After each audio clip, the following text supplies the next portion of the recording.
here with Stephen Espinoza. Let's get right to it, man. What did you make of beef between Tank and Floyd?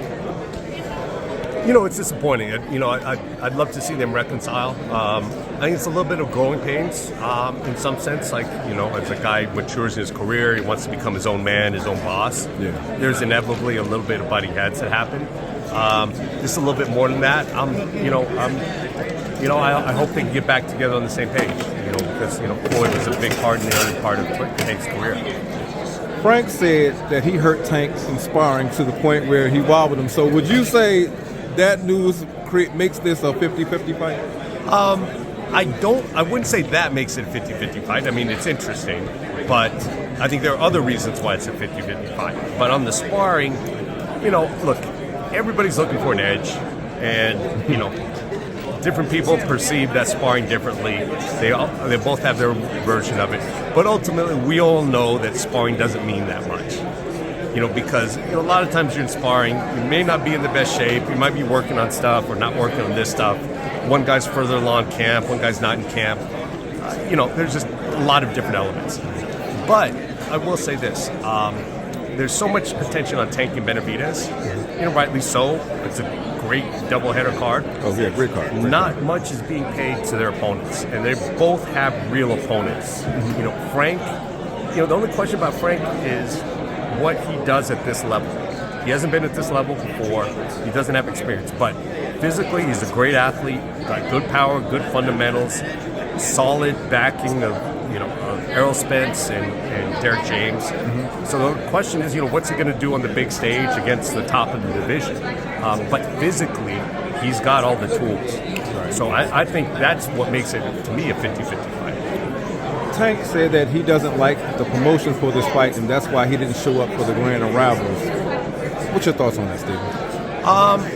It's interesting. Look, things are different without question. I'm not saying different better or different worse, but Tank's only known one way. I mean, he, from his a good chunk of his career, he was at Showtime, working with a certain group of people, and things worked a certain different way. And things are different. Like, I have to adjust. Like, there are ways different that things work to Showtime than they work now. Some of that is because of Amazon Prime Video, some of it because of a different structure.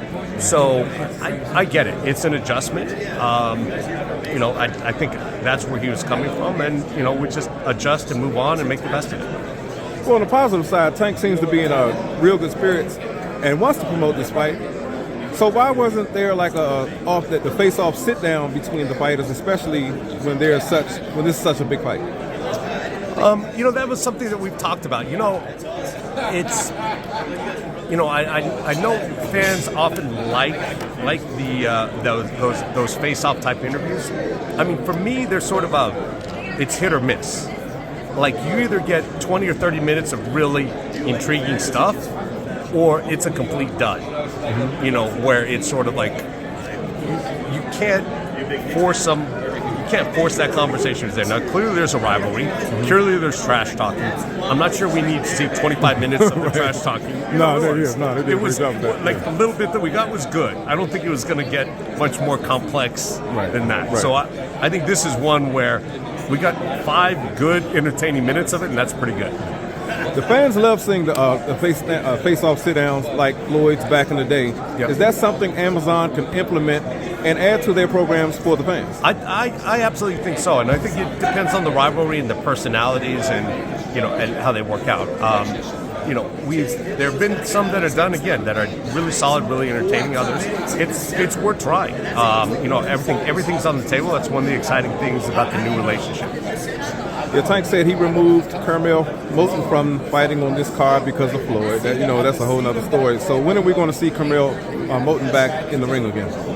Well, here's the positive thing. So I know fans have been asking everyone, like, when is the pace going to pick up? When are we seeing non-pay-per-view shows? When are we seeing more shows? And I think you're going to start to see that very, very soon. Some announcements coming. You'll start to see used starting in August, September, October, mixing in some pay-per-views. But more of what our schedule is normally what people have used to look like. So people have been asking, and I said, be patient. We're starting slow, walk before you run. Well, I think we're ready to run. And I think fans will be very happy with some of the announcement we've got coming up for August, September, October. Okay, so what's your thoughts on Turkey creating a new boxing league and getting everyone involved in it? Look, I love the passion, I love the enthusiasm, I love the financial backing. All of those things are positive. Now the devil's in the details. It's how are we going to address the challenges that we see in the sport while still maintaining the good things about the sport. I mean, we don't want to see fighters losing control of their careers. So if we can address some of the problems, some of the disorganization, get a little bit more cohesive, makes fights easier to happen, and still have fighters compensated fairly, have them some input and control over their careers, and still be elevated and marketed, like they deserve to be, I think that's the home run. And, I think smart people put together, we can figure out a way to do that. Okay, last one for me. I appreciate your time as always, but last one for me. Ryan's B sample came back positive for PEDs, just like the A sample. What's your thoughts, Steve? Not really a surprise. I mean, I think the more interesting aspect of it is, and again, I'm not inside of it, so I only go by what I read. But if there was an actual supplement that he provided that was tainted, that matched what he tested positive for, that's the first time that there's a plausible explanation. Right. Now, that doesn't get him off the hook completely. Yeah, right. But, an accidental contaminated supplement unknowingly is a very different story than intentional. Now, still against the rules, still deserves some sort of punishment, but it's a very different thing if it happened intentionally or non-intentionally. Right. Saturday night, what can the fans expect? Look, Tank and Benavidez are getting a lot of the pressure. I mean, a lot of the attention. They're under a lot of pressure. But I'm excited about the whole thing. I mean, we saw Roy Manvilla put in a tough fight against Jaron Ennis. Excited to see him back. I love Elijah Garcia. Really exciting kid. Adames coming back, all action. Gary Antoine Russell, his KO streak, all action. David Benavidez, all action. Tank and Frank Martin, all action. Tank. I mean, so look, you can go down and look at the fights, KO guys, all action guys.